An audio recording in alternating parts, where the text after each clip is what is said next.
Bonjour à tous, bienvenue dans la Social Room d'Europe 1. Europe 1 qui organise ce soir avec France 2 le débat décisif de la primaire de la gauche. Dernier débat avant le premier tour. Fabien Amias, bonjour. Bonjour Mickaël. Vous êtes le directeur de l'information d'Europe 1 et vous serez ce soir un des présentateurs du débat avec Léa Salamé et David Pujadas. Absolument. Je rappelle à ceux qui nous regardent qu'ils peuvent poser leurs questions en direct. Première question, Fabien, quel est l'enjeu du débat de ce soir ? L'enjeu, il est très simple, c'est de permettre aux téléspectateurs de France 2, aux auditeurs d'Europe 1, et à tous ceux qui s'intéressent à cette primaire et qui envisagent d'aller voter dès dimanche, de distinguer ce qui différencie les candidats sur certaines propositions clés. Nous sommes à 3 jours du vote. On est dans le moment le plus intense de cette campagne. On l'a vu avec une succession de meetings hier, avec une campagne qui s'est durcie sur le terrain, qui s'est même durcie physiquement, comme on a pu le constater. Et il s'agit dans ce moment de tension, de comprendre encore une fois ce qui sépare les uns des autres.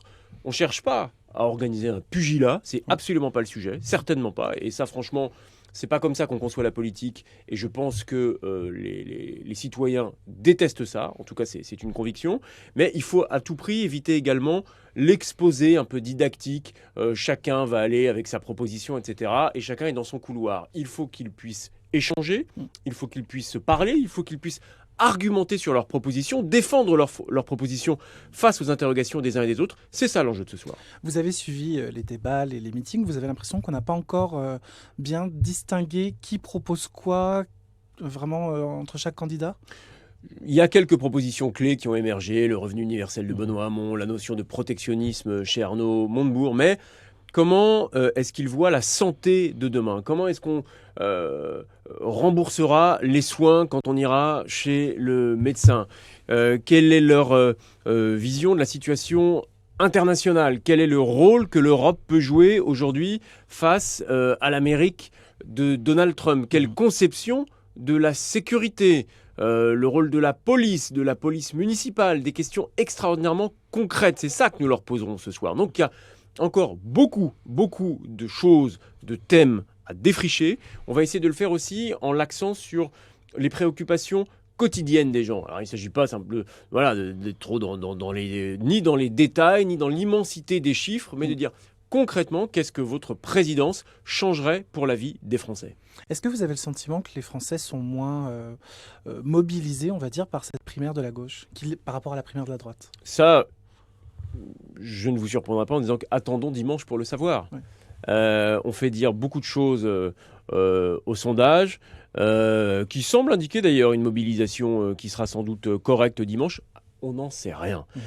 Il y a une logique politique. La gauche gouverne depuis 5 ans. On est dans un pays qui se nourrit d'alternance à chaque élection nationale. Donc, forcément, l'alternative portée par la droite pouvait être susceptible de davantage mobiliser que celle qui est portée par la gauche qui est aujourd'hui au pouvoir, par définition. Mais attendons dimanche, on peut avoir des surprises et je pense que le débat de ce soir jouera sur la mobilisation de dimanche. Une des séquences très fortes de cette semaine, c'est la gifle reçue par Manuel Valls pendant un déplacement. Est-ce que vous pensez que ce qui s'est passé peut changer quelque chose dans le débat de ce soir, peut-être calmer les positions vis-à-vis de Manuel Valls dans un souci de solidarité, par exemple ? Moi, je ne pense pas, parce que une fois que chacun est allé de sa petite phrase, et c'était bien naturel, face à la bêtise insondable de ce geste et avec une phrase amicale sur Manuel Valls, je parle de tous ses concurrents. Hier soir, dans tous les meetings, j'ai entendu Montebourg, j'ai entendu Hamon, j'ai vu Vincent Peillon, etc. Ils sont repartis à la charge. Il y a vraiment un côté TSV, tout sauf Valls dans cette primaire de la part des concurrents. Et je ne vois pas pourquoi, dans leur intérêt électoral, ils lâcheraient l'affaire ce soir. Je pense que tout le monde est d'accord pour dire que ce geste est le geste le plus crétin qu'ils puissent imaginer, que la violence dans la politique est inadmissible. Manuel Valls, qui d'ailleurs dans un premier temps avait fait, en tout cas ses proches avaient dit je ne l'utiliserai pas. Hier, il en a beaucoup parlé. Il a dit je ne mettrai pas un genou à terre. Si je mets un genou à terre, c'est la gauche qui met un genou à terre. Donc il a décidé de l'exploiter politiquement.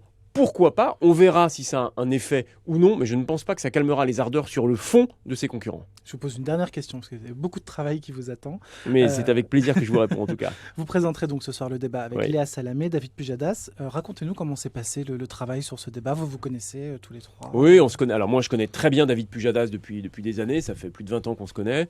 Léa, un peu plus récemment, mais C'est un moment collégial formidable. C'est vrai que là, je vais vous quitter pour les rejoindre et pour aller préparer le débat de ce soir. On se voit 2 heures par jour depuis le début de la semaine pour écrire les questions. Et on a quelque chose qui, je pense, est assez rare et qui témoigne, je crois, de l'envie et du plaisir qu'on a travaillé ensemble. C'est qu'on ne se dit pas moi, je veux faire tel thème, moi, je veux faire ci, moi, je veux faire ça. On écrit toutes les questions et on les met au milieu de la table. Et on ne se pose pas la question de savoir qui a eu l'idée de rédiger celle-ci ou celle-là. Bon, bah voilà, toi tu prendras celle-là, moi je prendrai celle-là, etc. Et on va se répartir toutes les questions que nous avons rédigées ensemble. C'est vraiment le débat de ce soir. C'est un projet collectif. Et c'est un projet que nous avons porté à travers nos maisons, tous les trois, collectivement. Et avec on va dire, il y a aussi, même si ce n'est pas un gage ni de succès, ni de qualité particulière, mais il y a une forme de solidarité générationnelle. Elle existe aussi et elle est assez agréable. Parfait. Merci Fabien d'avoir répondu à ces questions. Merci à vous, Mickaël, et j'espère que vous serez tous à écouter et regarder le débat ce soir. Voilà, je rappelle les rendez-vous. Prise d'antenne dès 17h sur Europe 1 avec le débat des grandes voix en direct du plateau. 18h, édition spéciale d'Europe Soir, Nicolas Poincaré, les grandes signatures d'Europe 1, les équipes et les porte-paroles des candidats. 20h55, le débat en direct, Europe 1, europe1.fr et Facebook. Et après, encore les grandes voix pour le débrief. Voilà. Absolument. À ce soir. Bonne soirée.